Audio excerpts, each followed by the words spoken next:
Narito naman ang mga balita mula sa bahagi ng Mindanao.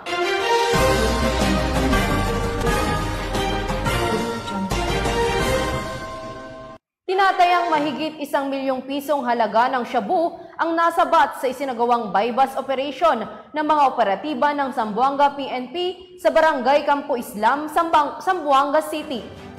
Tuloy-tuloy naman ang kampanya ng pambansang pulisya kontra iligal na droga upang matigil ang paglaganap nito sa bansa.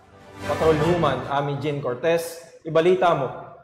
Himas rehas ngayon ang isang lalaki matapos maaresto sa isinagawang buy-bust operation ng Zamboanga PNP.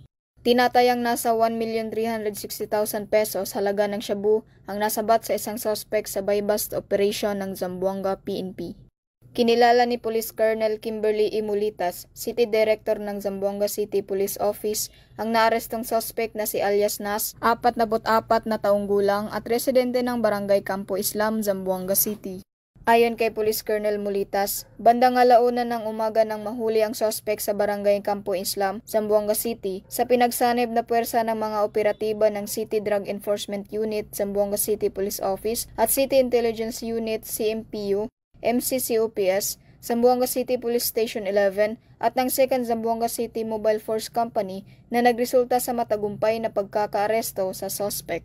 Ayon pa kay Police Colonel Mulitas, nakumpiska sa suspect ang 4 na malalaking heat-sealed transparent sachet ng hinihinalang shabu na nasa 200 grams ang timbang na tinatayang nagkakahalaga ng 1,360,000 pesos. Na-recover din mula sa suspect ang isang pulang plastic bag, 59 pieces of 1,000 pesos budel money at isang 1,000 pesos marked money.